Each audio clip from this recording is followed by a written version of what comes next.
ఈరోజు రంకరోడ్లో 46వ డివిజన్ లో నారాయణ గారి మహాశక్తి ప్రోగ్రాం జరుగుతూ ఉంది. ఎక్కడికి వెళ్ళినా గతంలో ఏదో జరిగిపోయింది, ఈసారి మీరు గెలుస్తారు, మీరు గెలవాలి కూడా. ఎందుకంటే ప్రజల్లో ఒక మార్పు వచ్చింది. ప్రజలంతా కూడా ఒక అభివృద్ధిని కోరుకుంటున్నారు.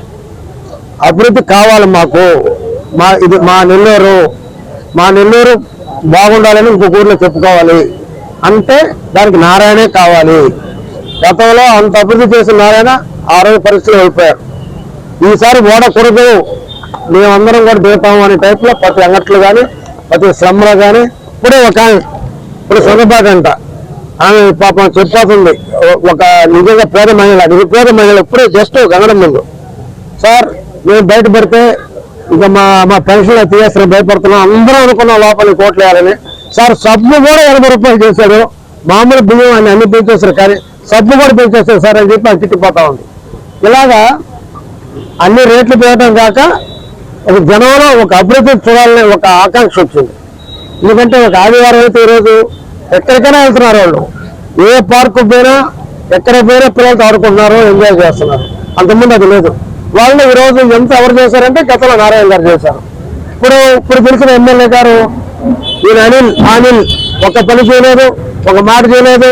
మాట కోసం మీసం తిప్పడం, కాళ్ళు ఎత్తడం తప్ప ఎవరిని విమర్శించని కేవలం ఒక అభివృద్ధి గురించే మాట్లాడే నారాయణ మాకు కావాలి, ఒక అభివృద్ధి గురించి చేసే నారాయణ మాకు కావాలి, అభివృద్ధి కావాలంటే నారాయణ కావాలి అని ప్రజలు డిసైడ్ అయిపోయారు. ఇంకా లాంఛనమే ఎన్నికలు ఓట్లు వేయడం, దాన్ని గెలిపించడం, 50,000 నారాయణ గారు గెలుస్తారని చెప్పి ఈరోజు ప్రజలు చెప్తున్నారు. తప్పకుండా నారాయణ గారు గెలుస్తారు. ఈరోజు భవిష్యత్తు గ్యారంటీ కార్యక్రమాలు రంకరోడ్లో యాక్చువల్గా ఎవరిస్తున్నట్టు రంకరోడ్లో ఆనంద్ సెంటర్ అంటే అక్కడి నుంచి స్టార్ట్ చేసాము. అయితే ఇక్కడంతా ఎక్కువగా షాప్స్ ఉంటాయి మెయిన్ రోడ్లో.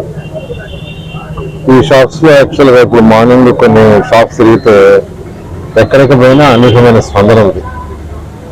స్పందన అంటే వాళ్ళు ఒకటే మాట్లాడేది, సార్ తెలుగుదేశంలో ఎంతో డెవలప్ చేశారు నెల్లూరు అంటే. ఒక రంగంలోని కాదు, అన్ని రంగాల్లో అంటే రోడ్లు కావచ్చు, డ్రైన్స్ కావచ్చు, డ్రింకింగ్ వాటర్ కావచ్చు, లేదా అండర్ గ్రౌండ్ సివరేజ్ కావచ్చు, పార్కులు కావచ్చు, స్కూల్ బిల్డింగ్లు కావచ్చు, మున్సిపల్ స్కూల్ బిల్డింగ్స్, అదేవిధంగా నెక్లెస్ రోడ్డు కావచ్చు, బారాషాయి దర్గా కావచ్చు, లేదా ఘాట్లు కావచ్చు, కోనేరుని మోడర్నైజ్ చేయటం కావచ్చు, ఏసీ బస్ షెల్టర్స్ కావచ్చు, ఎండ్ రోడ్స్. అసలు నేనైతే ఆశ్చర్యపోతున్నా, వాళ్ళందరూ ఎండ్ రోడ్స్ అంటున్నారు. ఆ రోజు ఎండ్ రోడ్స్ అనేది ఏంటంటే నెల్లూరు సిటీని చేయాలంటే ఎండ్ రోడ్స్ రావాలి. ఎందుకంటే డెవలప్మెంట్ కంట్రీస్ అంతా ఎండ్ రోడ్స్ ఉంటాయి, అందుకని అక్కడ డస్ట్ ఉండదు. ఎప్పుడైతే డస్ట్ ఉండదో ఆరోగ్య పరిస్థితులు మెరుగుపడతాయి.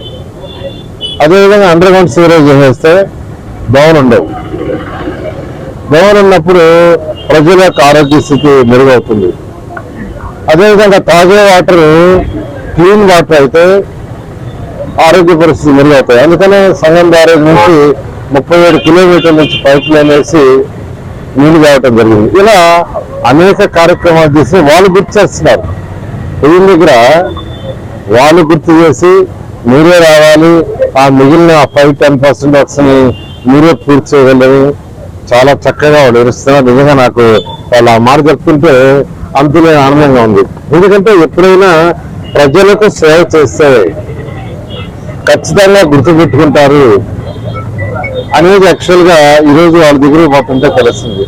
2019లో పొరపాటు జరిగిపోయింది, ఒక ఛాన్స్ అంటే చేసాం, ఇంకా అటువంటి పొరపాటు చేయని శ్రీనివాసుడు చెప్పారు. ఒక మహిళ అయితే ఇక్కడ పర్చేజింగ్కి వచ్చిందంట. ఆమె అసలు వెరీ ఫెరోషియస్, ఎంత ఫెరోషియస్, పేద మహిళ.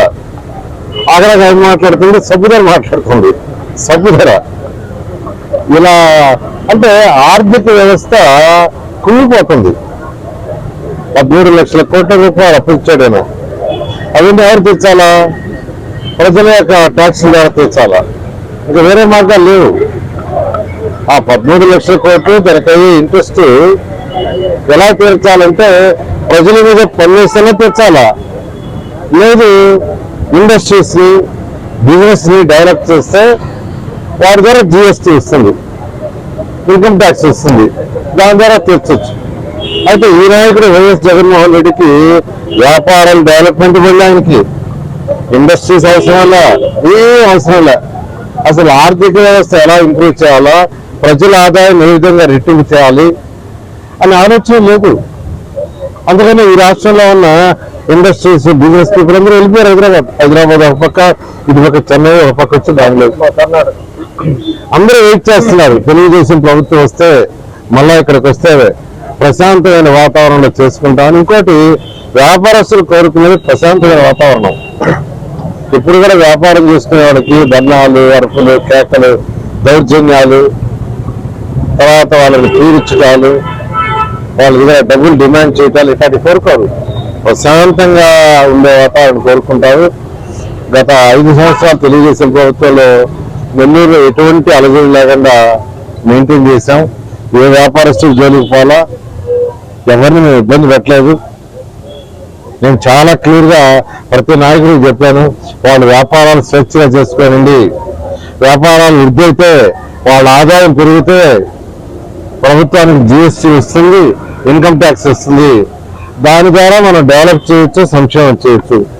ఆ ప్రిన్సిపల్ తప్ప ఖచ్చితంగా 2024లో తెలుగుదేశం వస్తుంది. మళ్ళా సుపరిపాలన ప్రజలకు ఇవ్వడం జరుగుతుంది. సుపరిపాలన అంటే పేదలు, నిరుపేదలకు సంక్షేమాలు, అదేవిధంగా ప్రజలకు కావాల్సిన డెవలప్మెంట్ యాక్టివిటీస్ ముందు